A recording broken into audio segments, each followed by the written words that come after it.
भक्तों, आज इस कथा में आपको बताएंगे कि किस तरह से माता लक्ष्मी जी एक माली के घर 3 वर्ष तक नौकरानी बनकर रहीं। तो चलिए कथा को शुरू करते हैं। एक बार की बात है, विष्णु भगवान अपने शेषनाग की शैया पर बैठे विश्राम कर रहे थे और गहरी सोच में पड़े थे। तभी माता लक्ष्मी जी उनको ढूंढते हुए उनके पास आईं और बोली, स्वामी आप क्या सोच रहे हैं?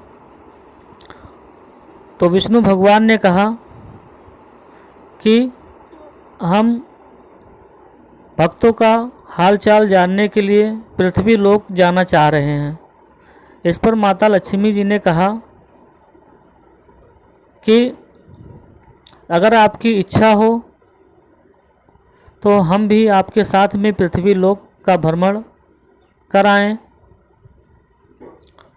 तो विष्णु भगवान ने कहा कि ठीक है, हमारे साथ आप भी चल सकती हैं, लेकिन एक शर्त है। तो माता लक्ष्मी जी ने कहा, प्रभु बताइए कौन सा शर्त है?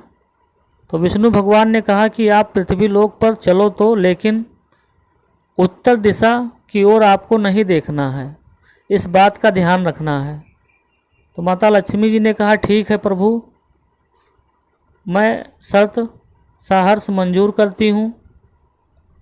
इस तरह से दोनों लोग पृथ्वी लोक के लिए चल दिए। पृथ्वी लोक पर जब आए तो एक खेत में, जो कि खूब हरियाली थी, फसल उगे हुए थे, वहाँ पर रुके। वहाँ पर उतरने के बाद में माता लक्ष्मी जी देखती हैं कि उनके बगल में एक फूल का खेत है। उसमें बहुत अच्छे रंग बिरंगे फूल लगे हुए हैं, जो कि माता लक्ष्मी जी जहाँ उतरी थी उसी के उत्तर दिशा में था।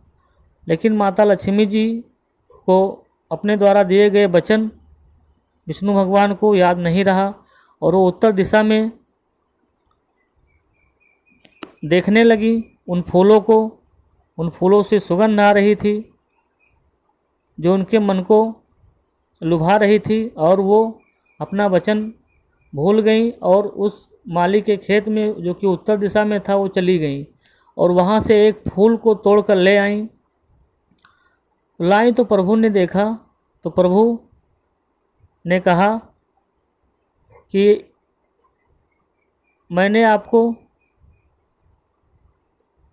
बताया था कि उत्तर दिशा में आपको नहीं देखना है। तो माता लक्ष्मी जी ने कहा कि प्रभु मुझसे गलती हो गई। तो विष्णु भगवान ने कहा कि इसकी आपको सज़ा मिलेगी।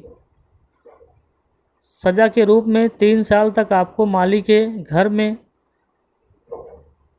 रहकर माली के खेतों का, घरों का काम करना है।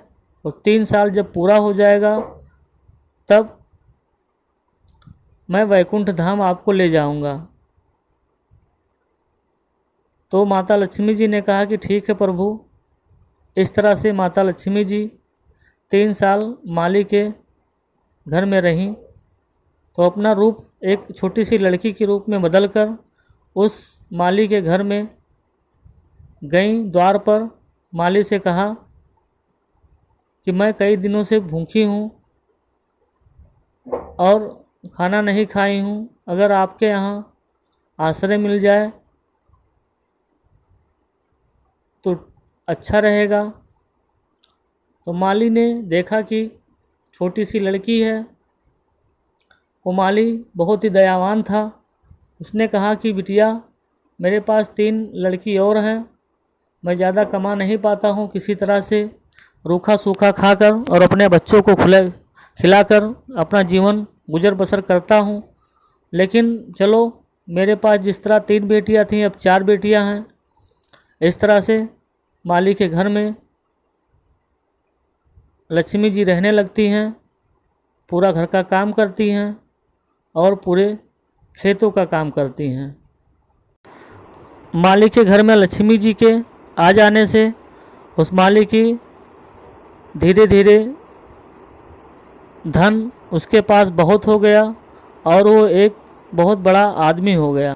जब 3 वर्ष पूरे हो गए तो माता लक्ष्मी जी अपने असली रूप में पूरे परिवार को दर्शन दिया और बताया। इस पर माली ने माता लक्ष्मी से माफ़ी मांगी कि माता मैंने आपसे काम कराया, इस भूल के लिए माता मुझे क्षमा कर दीजिए। तो इस पर माता लक्ष्मी जी ने कहा कि नहीं, आपसे कोई भूल नहीं हुई। माता लक्ष्मी जी माली की बातों से प्रसन्न होकर उनको आशीर्वाद देती हैं कि आपके घर में धन हमेशा रहेगा। इस तरह से माता लक्ष्मी जी वैकुंठ धाम चली जाती हैं। भक्तों, अगर कथा आपको अच्छी लगी है तो इस वीडियो को लाइक कीजिए और इस कथा को और शेयर कीजिए। हमारे चैनल पर यदि आप नए हैं तो चैनल को सब्सक्राइब कर लीजिए, जिससे इसी तरह की कथा हमारे चैनल पर आए तो आपको इसकी जानकारी तुरंत ही मिल जाया करे।